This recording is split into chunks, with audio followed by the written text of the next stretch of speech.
Keep moving, got to keep on moving on. Keep going on, got to keep on moving on. All can make it in life. You got to get focused. Keep on moving. Sky is the limit. You got to get there. Keep moving. Keep marching on. You can make it in life. You got to get focused. Keep on moving. Sky is the limit. You got to get there. Keep moving. Keep marching on. Keep on moving. Keep moving. Keep marching on.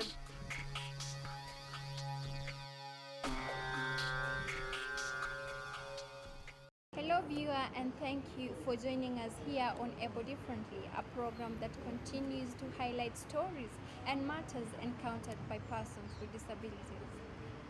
It is inspiring to hear about persons with disabilities who are going beyond their limits just to put Kenya in the limelight. Today's show is dedicated to these individuals. I am John Murioki. And Stella Tioi. Welcome. Keep moving, keep marching on. Mike, who is a student, made Kenya proud by clinching a silver medal in skiing competition that took place in Korea. His story is an inspiration to many. Take a look. Mike Ogondi has had a journey that we would say is a blessing. He was born normal until health complications set in and he had to undergo a life-changing process. His leg had to be amputated. Since I was born, I was just normal. I had polio, one leg. So it came a point where I developed some pain and some injuries due to therapy, or we call due to going to assessment. Yeah, assessment is all about being checked if you're okay, if you're not. So one day, a doctor was checking me, checking upon me. So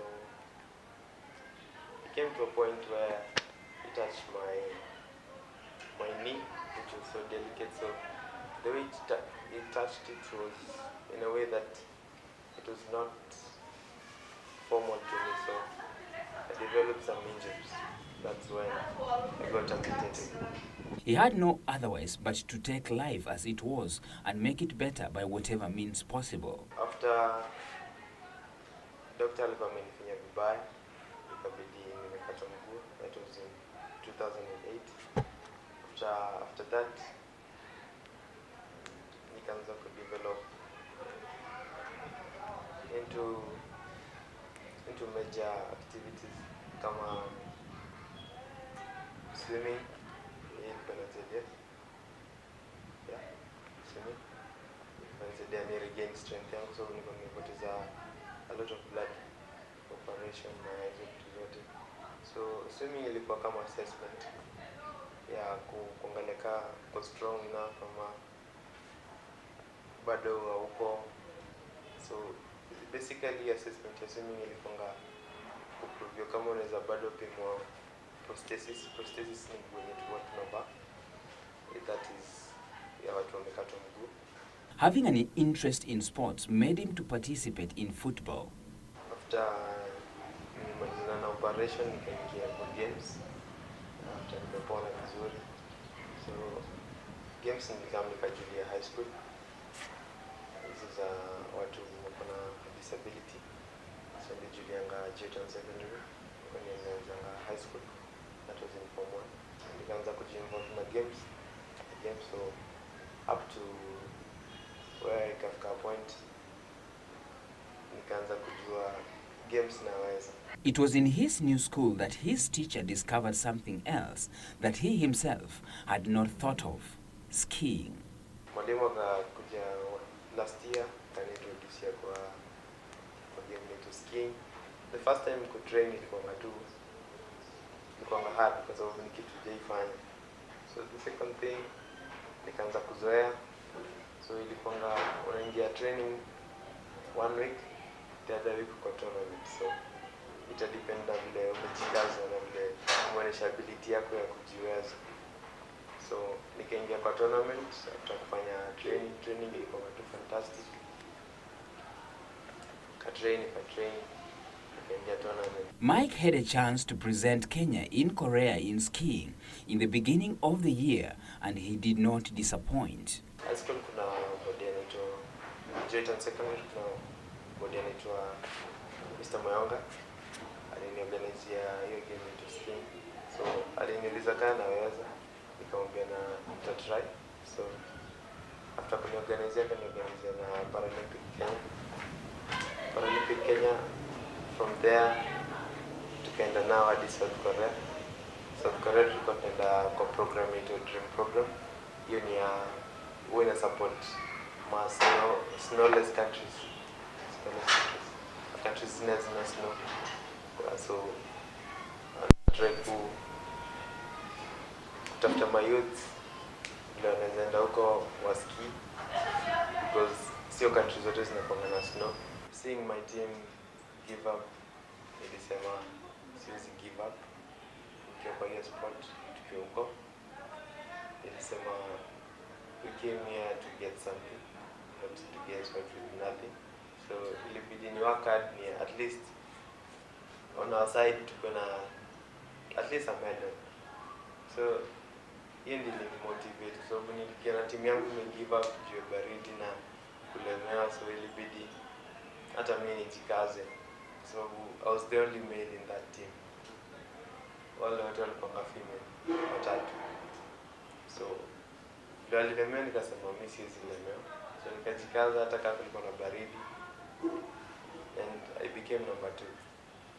Apart from sports, Mike also does artwork. Side hustle kuna mob sana. Side hustle wanafanya nail art. Kisha kuna portraits wanafanya za wasee, kama recently nilikuwa nimefanya ya Uhuru, nikampatia tukiwa chuo. First lady alikuwa amekuja Thanksgiving chuo yetu Jayton Secondary, that was last year. Yeah, so art basically ni part of me, na hiyo ni side hustle yangu. And how does he balance all this? Utapata saa zingine ni hard, saa zingine ni easy. Because saa zingine utapata customers, saa zingine utakosa. So you go on the side pale unajua kuna benefit. Because kama kwa art na sport kuna benefit more. Because chuo ni kama, yes it is there, but hii inakuwa ni kama must, yeah. So kuna ile kitu unafanya kitu unapenda. Yeah, so that's what I do. Tunaweza tell my youth ni jiamini kenye wanna do.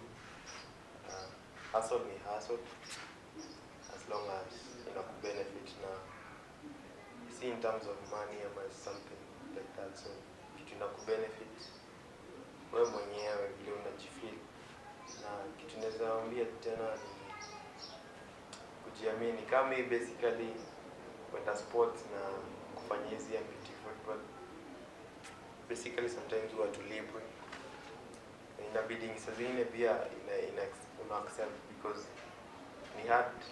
So utapata vitu una do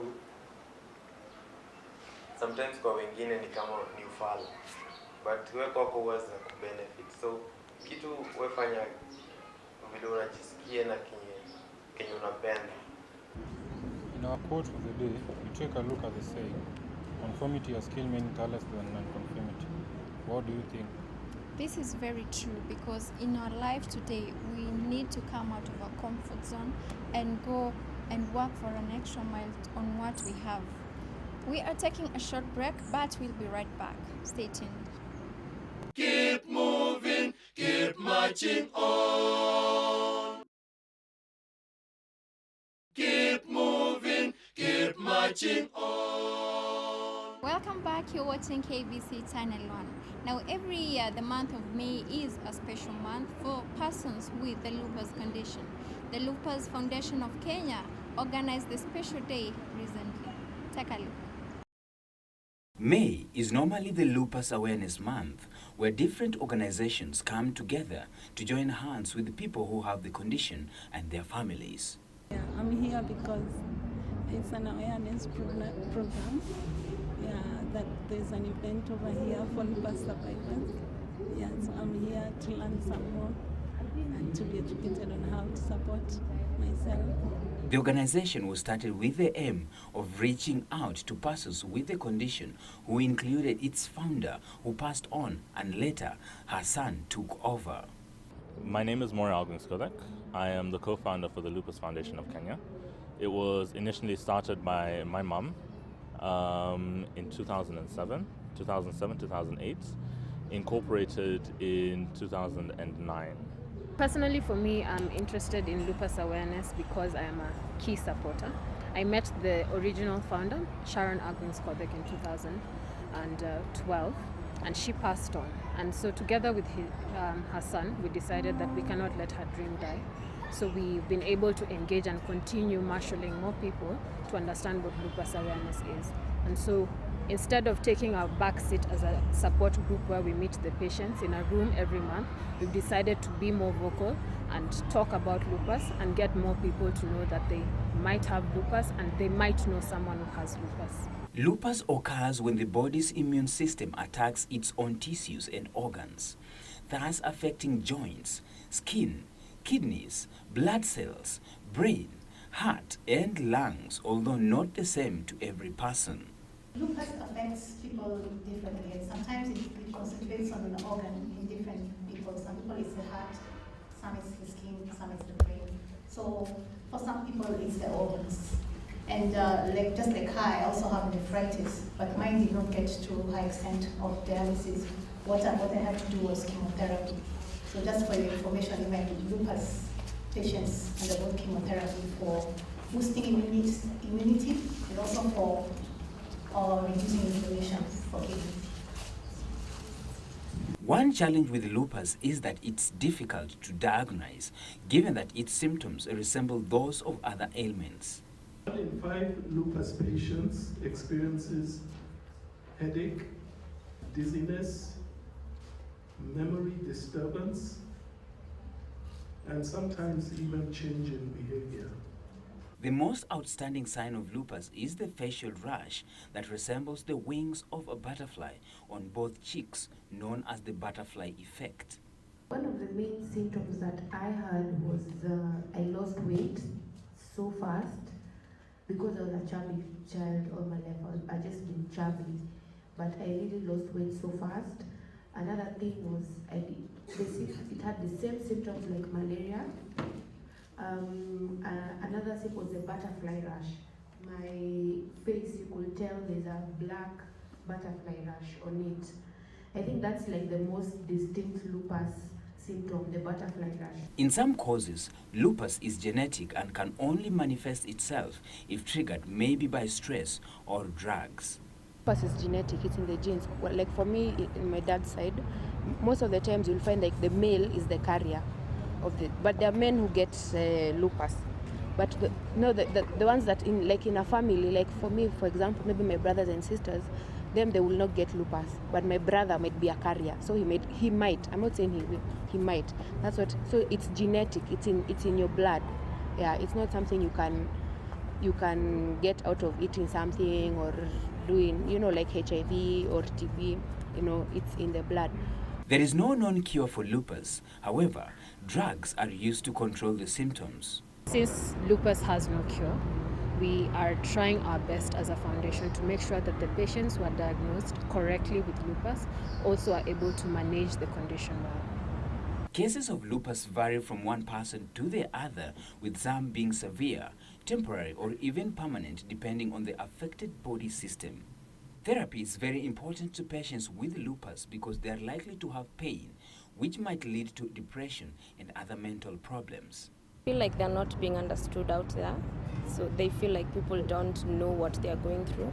It's an invisible disease, so you can't tell that they're suffering. So when they talk to people out there, you're talking to your friends and you're telling them, I'm sick, I have a chronic illness, but they can't see it, and they start thinking you're faking at some point. So it gets difficult for them, they get stressed, they have, some have anxiety, some get depressed.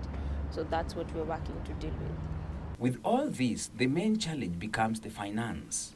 Patients with lupus require a lot of money to manage the condition. The problem of even getting insurance, no lupus patient is covered by an insurance company because, as the companies say, lupus is too expensive. The patients themselves will tell you, lupus is too expensive. It's a disease that wants you there all the time, focused on it all the time. You're never going to catch a break. It's medication after medication. There's a patient we had who was taking 60 to 70 pills a day. What about her? We need to set ourselves in a position where companies, insurance companies, can say we will cover lupus, yes, as opposed to running away and being afraid of the expense and the cost that it will bring them. The Lupus Foundation of Kenya, however, is working on a petition to help subsidize the cost of managing this condition. The Lupus Foundation last year drafted a petition in conjunction with She Blossoms, which is also a lupus trust. We worked with them to draft this petition for the government to identify lupus as a disability. This is because the patients are unable to carry out their day-to-day activities, and they're very limited in what they do and how they do it. And this is not because the government wishes for them to not be a disability, it's just because there is no awareness of the disease. So what we have is the petition that has been signed by all our patients and also by the patients who are under She Blossoms, as well as our supporters. This brings our network to as great as 500 people who are willing to ask the government to make lupus a health priority, and by it being a health priority, this means that we'll be able to get some drugs in the public hospitals. Keep moving, keep marching on. My name is Andrea Bailey. I'm 24. I have systematic lupus. Life before lupus was awesome. University days, played football, partied, drinking, friends, carnival, everything was awesome. And then in 2012, I began feeling extremely weak, and I went to the UE hospital and they diagnosed me with dengue fever. So I was told to take a break from work and relax, drink a lot of water so it could come out of my system. So I went home, and my body just started to deteriorate from there. About 3 weeks after that, I could not keep any food down, and I just continued to get very, very weak. Severely ill, couldn't stand on my own, could hardly walk. And one night I was home in bed, and I called my dad and I told him that I was feeling really, really off. Something was going on. I could hardly feel my feet, and my skin was scaling, so I told him I was feeling very dehydrated and I needed to go to the hospital. So he brought me to the hospital just to get some dehydration fluid. We didn't think it was anything too serious. So when we finally got to see the doctor, he told me that he wanted to run some tests on my liver and my kidneys. After being there for about 3-4 hours, he came back and he said, "Well, Miss Bailey, we have to admit you because both your kidneys are failing." So I went over to be admitted, but then I was there waiting for another 5 hours, so my father decided that he was going to take me home. So I went home. Fortunately, I was to see a hematologist in Kingston the next day. However, when I woke up that morning, I could not walk. I could not feel anything from my waist down. So we went into Kingston and saw the hematologist. She said to me that there's a virus fighting your system, but I'm not sure what it is. So I'm going to send you to do some follow-up tests on your kidneys and your livers just across the road. So when I went to the lab and they were trying to get blood to do the test, there was no blood coming out of my body. And my fingertips got blue and my toes got blue, and I started to just throw up. So the lab technician said they should rush me to the nearest hospital. So we went to the UE hospital. They said they weren't admitting any patients that day because the students were doing exams. And so we went to Medical Associates, and they said it was $75,000 per night and $75,000 to get treatment started. So my father decided to take me to the Kingston Public Hospital. Luckily, when I finally got on the ward at Kingston Public Hospital, the doctor on the ward was a friend of mine from university, Rashawn Samuels, and I explained to him what was happening in my body. So he immediately started pumping me with some steroids, liquid steroids, in the form of an IV. The next morning, when the senior doctors came to my bed, they told me that if he hadn't started pumping me with the steroids, I would have died that night. After being in the hospital for 3 weeks, I was diagnosed with SLE, systematic lupus. And that caused my kidneys to fail, as well as I couldn't walk. My spine nerves were damaged, my leg nerves were damaged, and all the nerves in my body were damaged. I had to do blood transfusions, and they wanted to do a kidney biopsy, but luckily, I didn't have to get to that stage. Both my kidneys healed before I left KPH. So I guess I'm a lucky one. I was discharged on Christmas Eve. I went home for Christmas, all my family came on my bed and had family dinner for Christmas that year. I still couldn't walk, and so my dad slept on my bed every night to help me to go to the bathroom and stuff like that. And one day he just said to me, "It's time for you to walk again." So he lifted me up and we practiced walking. I did no physiotherapy at all. So that was another blessing. So finally I started walking on my own and being able to help myself again. So I decided that I'm going to go after everything that I ever wanted to do in life. So I gained 60 pounds because of the steroid medications that I was taking. So I decided that I was going to enter a Miss Jamaica competition this year. And so I had to get in shape.